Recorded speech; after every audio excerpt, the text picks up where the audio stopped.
Hello and welcome. आप सबका फिर से स्वागत है हमारे इस यूट्यूब चैनल में जिसका नाम है लेसन टिप्स।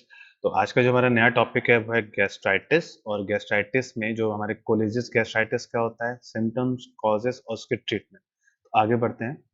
गैस्ट्राइटिस बेसिकली क्या है, यानी कि जो हमारे स्टमक में या फिर हमारे जीआईटी ट्रैक में कोई इन्फ्लामेशन, कोई इरिटेशन या फिर इरोजन, ओके, कोई भी कट लग जाना या फिर कोई भी घाव हो जाना, इन्फ्लामेशन हो जाना, स्वेलिंग हो जाना इस हमारे स्टमक में। ओके। और गैस्ट्राइटिस बेसिकली क्या हो सकता है, शॉर्ट टर्म भी हो सकता है, क्रॉनिक हो सकता है, यानी कि लॉन्ग समय के लिए हो सकता है, लॉन्ग टर्म के लिए भी हो सकता है, और ये काफी ज्यादा सीवियर भी हो सकता है गैस्ट्राइटिस। ओके।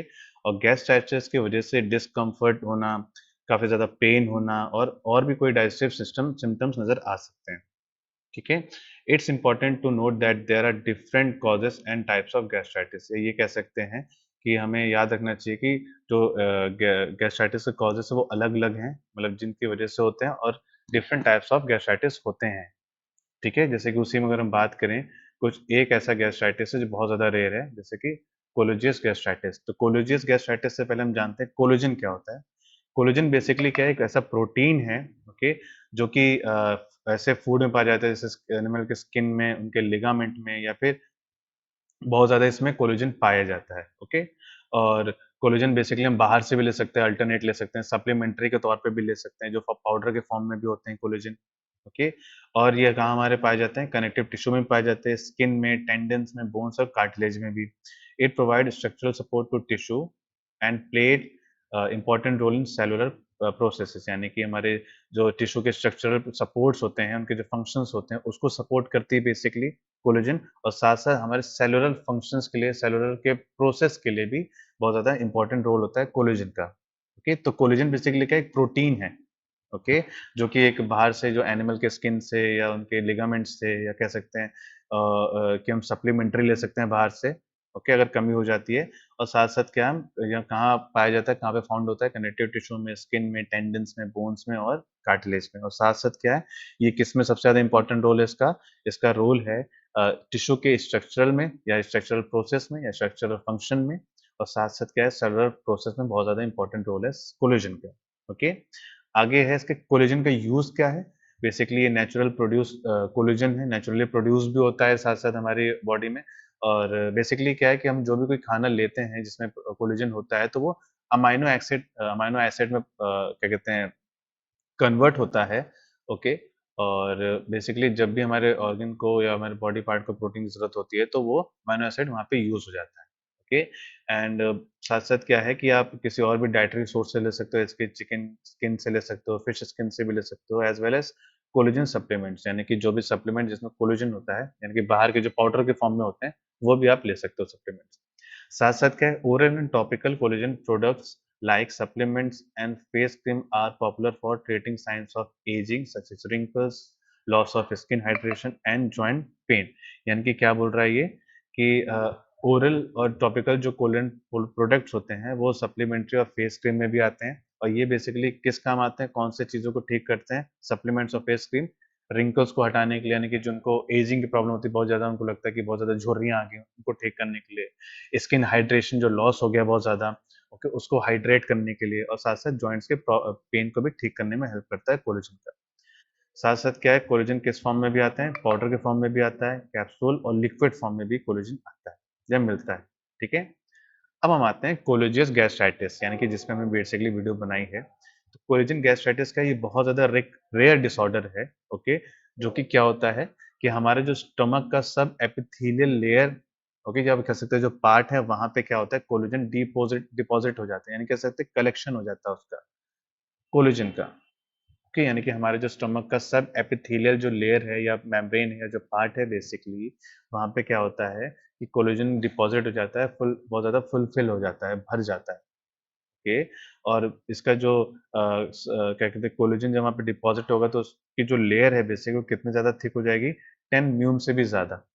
ओके। और म्यूम बेसिकली पता है यूनिट ऑफ मेज़रमेंट है माइक्रोमीटर की।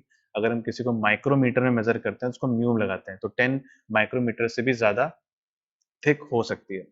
साथ-साथ क्या है, ये ज़्यादातर जो कोलिजियस गैस्ट्राइटिस है, ज़्यादातर अफ़ेक्ट करती है 22 साल के लोगों को, 22 साल के बच्चों को और 35 साल के लोगों को भी। ठीक है, तो आपको पता होना चाहिए कोलिजियस गैस्ट्राइटिस बहुत ज़्यादा रेयर डिसऑर्डर है। यानी कि अगर हम बात करें कि 100 लोगों में से 5 या 10 लोगों को ही होता है ये, ओके? हर किसी को नहीं होता, ठीक है? साइन एंड सिम्पटम्स क्या हैं? अगर आप गैस्ट्राइटिस जानते हैं तो नॉर्मल क्या है, गैस्ट्राइटिस और कोलिजियस गैस्ट्राइटिस सेम है। अगर वहाँ पे कोलिजन में क्या हो रहा है, सब एपिथेलियल में डिपॉजिट हो रहा है, तो बहुत ज़्यादा क्या होगा, इन्फ्लेमेशन होगा, हमें भूख नहीं लगेगी बहुत ज़्यादा, ओके, वॉमिटिंग होगी, एनीमिया होगा, एब्डोमिनल पेन होगा। तो सेम वही चीज़ है कि एक तो एज के अकॉर्डिंग होगा, ओके, साइन सिम्पटम नज़र आएँगे। साथ-साथ क्या है कि इसमें अनीमिया और एब्डोमिनल पेन होने के चांसेस हैं। साथ-साथ क्या है, क्रॉनिक वाटरी डायरिया, ओके, बहुत ज़्यादा कह सकते हैं वाटरी डायरिया बहुत ज़्यादा लंबे टाइम समय के लिए हो सकता है, और कोलिटिस होने के चांसेस हैं, यानी कि कोलन में भी ये प्रॉब्लम हो सकती है। और भी सिम्पटम्स नज़र आ सकते हैं इस कोलिजियस गैस्ट्राइटिस में, जैसे कि nausea, vomiting, weight loss, abdominal distension की प्रॉब्लम हो सकती है, और साथ-साथ गैस्ट्रोइंटेस्टाइनल ब्लीडिंग होने के भी चांसेस हैं। कॉजेस में देखें तो कॉजेस इसका अभी तक अनक्लियर है, ओके। एक तो पहले मैंने आपको बताया कि जो कोलिजियस गैस्ट्राइटिस बहुत ज़्यादा रेयर है, या कह सकते हैं 100 लोगों में से सिर्फ 5 से 10 लोगों को ही होता है। इसीलिए इसीलिए क्या है कि because of the number of cases, यानी कि number of cases, small amount of cases, यानी कि स्मॉल नंबर ऑफ केसेस की वजह से, बहुत ही छोटे नंबर ऑफ केसेस की वजह से, no standard therapy for CG has been established, यानी कि कह सकते हैं कि कोलिजियस गैस्ट्राइटिस के लिए एक प्रॉपर जो स्टैंडर्ड थेरेपी होनी चाहिए वो एस्टैब्लिश अभी तक नहीं हो पाई है, ओके। और रैंडमाइज और कंट्रोल क्लिनिकल ट्रायल, यानी कि जितने भी एक छोटे लेवल पे छोटे अमाउंट में क्लिनिकल ट्रायल हुए हैं, उसके अकॉर्डिंग भी क्या हुआ है, एक स्टैंडर्ड थेरेपी कोलिजियस गैस्ट्राइटिस के लिए एस्टैब्लिश नहीं हुई है, ठीक है, ओके। तो समझ में आ गया कॉजेस, इसलिए कॉजेस क्या ये अनक्लियर है। क्यों अनक्लियर है? क्योंकि बहुत ही स्मॉल नंबर ऑफ केसेस होते हैं इसके, और ज़्यादातर क्या होता है इसकी वजह से क्या है कि जो स्टैंडर्ड थेरेपी होनी चाहिए कोलिजियस गैस्ट्राइटिस के लिए वो एस्टैब्लिश ही नहीं हो पा रही है, ओके। भले ही क्लिनिकल ट्रायल किए गए हैं, बट फिर भी क्या हुआ, एक प्रॉपर जो उसका एक कॉजेस होना चाहिए, जो एक स्टैंडर्ड थेरेपी होनी चाहिए, वो प्रॉपर जनरेट नहीं हो पा रही, एस्टैब्लिश नहीं हो पा रही, क्योंकि बहुत ज़्यादा कम मात्रा में स्मॉल केसेस दिखते हैं इसके, बहुत रेयर केसेस दिखते हैं।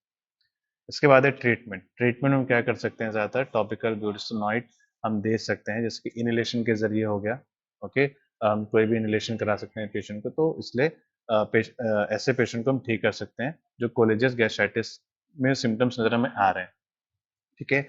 लेकिन कब हम ये कर सकते हैं टॉपिकल ब्यूटेनॉइड, बेसिकली तब कर सकते हैं जब उस पेशेंट की कन्वेंशनल थेरेपीज फेल हो गई, उस पर हम यूज़ कर रहे हैं, कन्वेंशनल थेरेपीज यूज़ कर रहे हैं, साथ-साथ प्रोटॉन पंप इनहिबिटर्स यूज़ कर रहे हैं, यानी कि कॉर्टिकोस्टेरॉइड्स स्टेरॉइड्स यूज़ कर रहे हैं, यानी कि एसिड के प्रोडक्शन को कम कर रहे हैं, एसिड के कह सकते हैं हम उसके पीएच को कम करने का काम, तो सॉरी, उसके मेंटेन कर रहे हैं, न्यूट्रलाइज़ कर रहे हैं, बट फिर भी क्या हो रहा है, जो एसिड है, या फिर कह सकते हैं कि इन थेरेपीज़ से पेशेंट ठीक नहीं हो पा रहा है, तो हम कोशिश कर सकते हैं कोलिजियस गैस्ट्राइटिस में लास्ट हमारे पास ऑप्शन आता है टॉपिकल ब्यूटेनॉइड का यूज़ करना, ठीक है? ओके, तो ट्रीटमेंट बेसिकली हम क्या कर रहे हैं, टॉपिकल ब्यूटेनॉइड का यूज़ कर रहे हैं कोलिजियस गैस्ट्राइटिस में, बट तब जब कन्वेंशनल थेरेपीज़ फेल हो गई और प्रोटॉन पंप इनहिबिटर्स और कॉर्टिकोस्टेरॉइड्स फेल हो गए, ओके? ओके, तो थैंक यू सो मच। अगर आपको ये वीडियो समझ में आई हो तो प्लीज़ लाइक और शेयर कीजिएगा, और सब्सक्राइब ज़रूर कीजिएगा, और कमेंट ज़रूर बताइएगा कि आपको और कौन-सा टॉपिक चाहिए। ओके, तो हम लोग मिलते हैं नेक्स्ट वीडियो में।